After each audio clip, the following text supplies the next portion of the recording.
ఈరోజు ఎలాగుందంటే పోలీస్ కానీ రెవెన్యూ యంత్రాంగం కానీ రైతు తట్టడి మట్టి తవ్వుకుంటే 4 రోజులు పోలీస్ స్టేషన్లో ఉంటున్నాడు.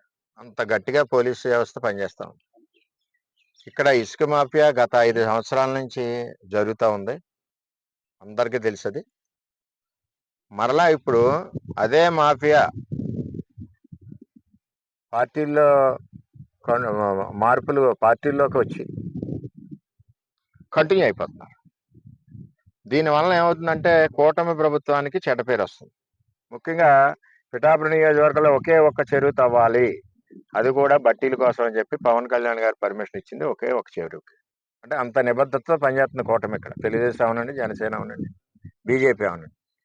ఈవేళ వాళ్ళు మారిన ముసుగులో ఇక్కడ రోజుకి 200-300 లారీ ఇక్కడ నుంచి ట్రాన్స్పోర్ట్ వెళ్ళిపోతా ఉంది. పోలీస్కి నేను గత 20 రోజుల నుంచి 2-3 సార్లు ఇంటిమేషన్ చేశాను. ఎందుకంటే స్థానిక గ్రామ ప్రజలందరూ కూడా రాత్రులు లారీల పిల్లలు అదే ఇబ్బంది పడే పరిస్థితి వస్తుందండి, లారీలు 150-200 లారీలు పైన పోతుంది అని చెప్తే, అంటే మన పోలీసుకి ఎలా ఉందంటే కొంచెం రాత్రుల్లో రేజీ ఇక్కడ కనపడదు.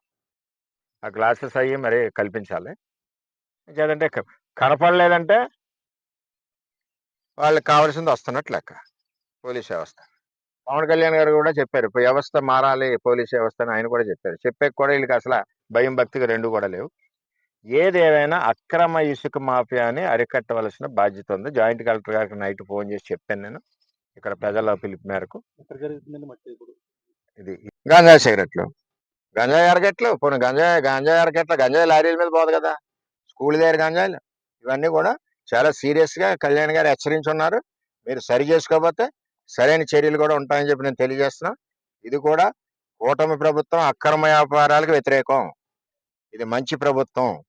ఈ ప్రభుత్వానికి చెడ్డ పేరు వచ్చి పనులు ఎవరు చేసినా క్షమించేది లేదు. అది అధికారులు అవ్వచ్చు, మా నాయకులు అవ్వచ్చు, ఇంకో నాయకులు అవ్వచ్చు. ఇక్కడ వచ్చి తిరిగి వాళ్ళందరూ కూడా వీడియో క్లిప్పింగ్స్ తో సహా ఉన్నాయి.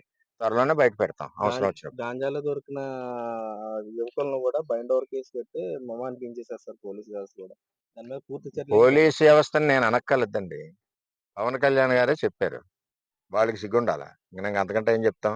ఇప్పుడు చూస్తాడు ఆయన, ఇంకో 2-3 విషయాలు చూస్తారు, 4 విషయం ప్రచారం చేసేస్తారు. అలా చేస్తుంటే అధికార పార్టీ నాయకులు లేకుండా ఎలా జరుగుతుంది ఇదంతా? ముసుగు చెప్తున్నాం కదా, ముసుగులో ఇప్పుడు కళ్యాణ్ గారు చెప్పింది తప్పేం చెప్పలేదు కదా. ఆయన ఒకే చెరువు తవ్వండి, అది కూడా వ్యాపారం చేసుకున్నారు కాబట్టి బ్రిక్ రావాలి కాబట్టి అని చెప్పి ఇచ్చారు పర్మిషన్. ఆయన చెప్తానే ఉన్నారు పోలీస్ తీరు మారాలని కళ్యాణ్ గారు చెప్తున్నారు. ఇటువంటి మాఫియాలు తీరు మారాలని ఆయన చెప్పారు. చెప్పబోయి ఆయన కూడా 1-2 సార్లు చూస్తాడు, వినకపోతే లేపాతలు పడేస్తాడు. ఆయన చేసేది ఏముంటుంది ఇందులో. కూటమికి చెడ్డ పేరు వచ్చి పని ఎవరు కూడా ఒప్పుకోరు. అటువంటి చేసి వ్యక్తుల్ని పార్టీలో ఉంటే పార్టీలో నుంచి పంపించాలి, లేదనుకుంటే అధికారులు ఎవరైతే మద్దతు పలుకుతున్నారో అధికారులను పంపించాలి.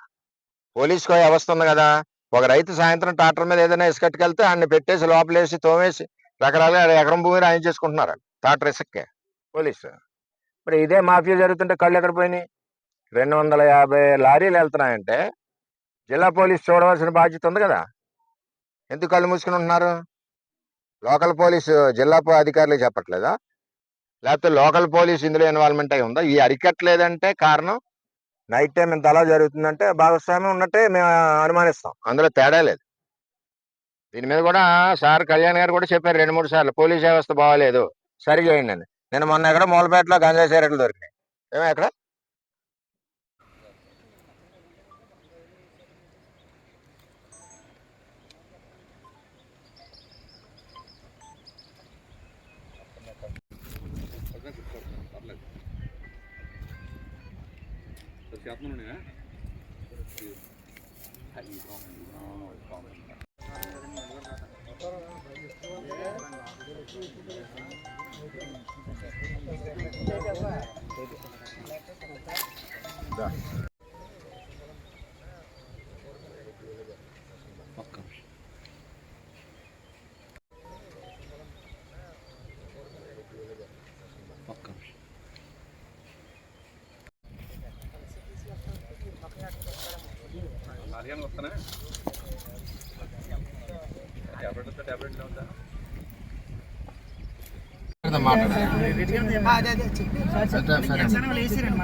ఒకసారి